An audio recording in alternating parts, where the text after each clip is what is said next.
I am continuing my reading. What I'm doing in this series is to read through the entire standard works of the Church of Jesus Christ of Latter-day Saints. This consists of the Bible, the Book of Mormon, the Doctrine and Covenants, and the Pearl of Great Price. I am reading in a chronological order of events, not according to publication or volume, so I will be skipping around a bit as I move along. So we are continuing with our reading. We are still in Mosiah.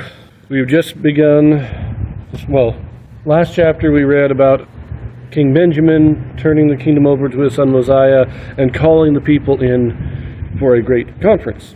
That's what we're going to get. Now, you'll note I've got my car back here. I'm changing the oil here in this parking garage because I can't do it where I'm staying right now. So that's why we're here outside. Let's see how it goes. We are now reading in Mosiah chapter 2. This chapter is a little bit long, so we're going to divide it into two videos. This first one will be verses 1 through 19. King Benjamin addresses his people. He recounts the equity, fairness, and spirituality of his reign. He counsels them to serve their heavenly king. Those who rebel against God shall suffer anguish like unquenchable fire. And it came to pass that after Mosiah had done as his father had commanded him, and had made a proclamation throughout all the land, that the people gathered themselves together throughout all the land, that they might go up to the temple to hear the words which King Benjamin should speak unto them. And there were a great number, even so many that they did not number them, for they had multiplied exceedingly and waxed great in the land. And they also took of the firstlings of their flocks, that they might offer sacrifice and burnt offerings according to the law of Moses. And also that they might give thanks to the Lord their God, who had brought them out of the land of Jerusalem, and who had delivered them out of the hands of their enemies, and had appointed just men to be their teachers, and also a just man to be their king, who had established peace in the land of Zarahemla, and who had taught them to keep the commandments of God, that they might rejoice and be filled with love towards God and all men. And it came to pass that when they came up to the temple, they pitched their tents round about, every man according to his family, consisting of his wife and his sons and his daughters, and their sons and their daughters, from the eldest down to the youngest, every family being separate one from another. And they pitched their tents round about the temple, every man having his tent with the door thereof toward the temple, that thereby they might remain in their tents and hear the words which King Benjamin should speak unto them. For the multitude being so great that King Benjamin could not teach them all within the walls of the temple, therefore he caused a tower to be erected, that thereby his people might hear the words which he should speak unto them. And it came to pass that he began to speak to his people from the tower, and they could not all hear his words because of the greatness of the multitude. Therefore he caused that the words which he spake should be written and sent forth among those that were not under the sound of his voice, that they might also receive his words. And these are the words which he spake, and caused to be written, saying, My brethren, all ye that have assembled yourselves together, you that can hear my words which I shall speak unto you this day, for I have not commanded you to come up hither to trifle with the words which I shall speak, but that you shall hearken unto me, and open your ears that ye may hear, and your hearts that ye may understand, and your minds that the mysteries of God may be unfolded to your view. I have not commanded you to come up hither, that ye should fear me, or that ye should think that I of myself am more than a mortal man. But I am like as yourselves, subject to all manner of infirmities in body and mind. Yet I have been chosen by this people, and consecrated by my Father, and was suffered by the hand of the Lord, that I should be a ruler and a king over this people, and have been kept and preserved by his matchless power, to serve you with all the might, mind, and strength which the Lord hath granted unto me. I say unto you that I have been suffered to spend my days in your service, even up to this time, and have not sought gold, nor silver, nor any manner of riches of you. Neither have I suffered that ye should be confined in dungeons, nor that ye should make slaves one of another, nor that ye should murder, or plunder, or steal, or commit adultery, nor even have I suffered that ye should commit any manner of wickedness, and have taught you that ye should keep the commandments of the Lord, and all things which he hath commanded you. And even I myself have labored with mine own hands, that I might serve you, and that ye should not be laden with taxes, and that there should nothing come upon you which was grievous to be borne. And of all these things which I have spoken, ye yourselves are witnesses this day. Yet, my brethren, I have not done these things that I might boast, neither do I tell these things that thereby I might accuse you.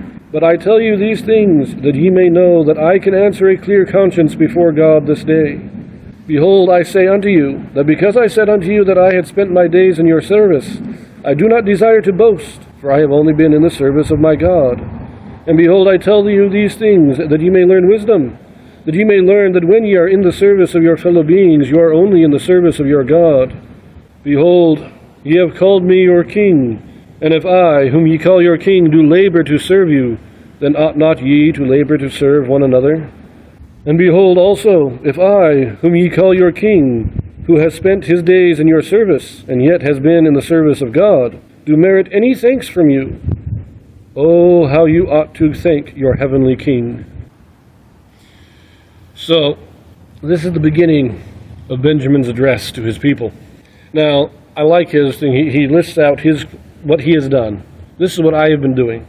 And I don't tell you this to accuse you, but to show this is what you should be doing. That's basically what he's saying here. If you give thanks to me, and yet, as your king, I am serving. I am doing what I can to help everybody that I can. So you should be doing the same. Now, I do like the setup. Of course, we all are familiar with the story. I think that the building of the tower and writing out the words so that those who are too far away to hear can have the words read to them. Everybody came here. This is one of those things that we know that they followed the law of Moses because of these things. They come up. This is most likely, in my opinion, this is probably during the Passover. They're all being called to the temple because according to the law of Moses, during the Passover, everybody is supposed to come to the temple as long as they're able. If you're able to come, you come to the temple. And I think Benjamin is saying this, is saying, look, just like with Israel in the Old Testament, as I mentioned in previous readings, in the law of Moses, if you're unable to make it to the Passover feast at the temple, if you're unable to come to the temple, you have a congregation locally where you observe the Passover in your local area. And that's what they've probably been doing up to this point. You have the temple, but the people have been kind of doing their Passover in their own local communities. But then Benjamin sends out this proclamation, says, everybody come to the temple for this Passover, because I want to deliver a last message to you. And everybody comes to the temple and they bring their sacrifices. It just sounds like they're observing the Passover here. But also note, there is the temple here, and this is the temple that I believe Christ will come to when he comes, when we get to 3rd Nephi. They're in Zarahemla. The land of Zarahemla is a big land. It's in the land of Bountiful that we have the temple where Christ comes. At this point, we're not making a distinction between Zarahemla and Bountiful. I think it's all just Zarahemla. And then Bountiful, we have the city where the temple is built, and it becomes separated later on. But right now, it's just all the land of Zarahemla, and the temple is up north. I think. This might be just my speculations, but I think it's the same temple. But we have no record of this temple being built, because the only temple we have a record of in the Book of Mormon, of its construction, the only temple we have a record of its construction, is in the land of Nephi. And that is where Zeniff and his people go back to when they leave. That is where, when Nephi separates from Laman and Lemuel, his people settle in the land of Nephi and they build a temple. This temple is not in the land of Nephi, but we are given no direct record of its construction. We're just told that it's there. So at some point, most likely after Mosiah finds the people of Zarahemla, possibly even during the reign of Benjamin, but somewhere in there, they build a temple. And this is the temple that Christ comes back to. Anyways, I'm going to leave that here. Got to get back to my car now, so we will finish this chapter in the next video.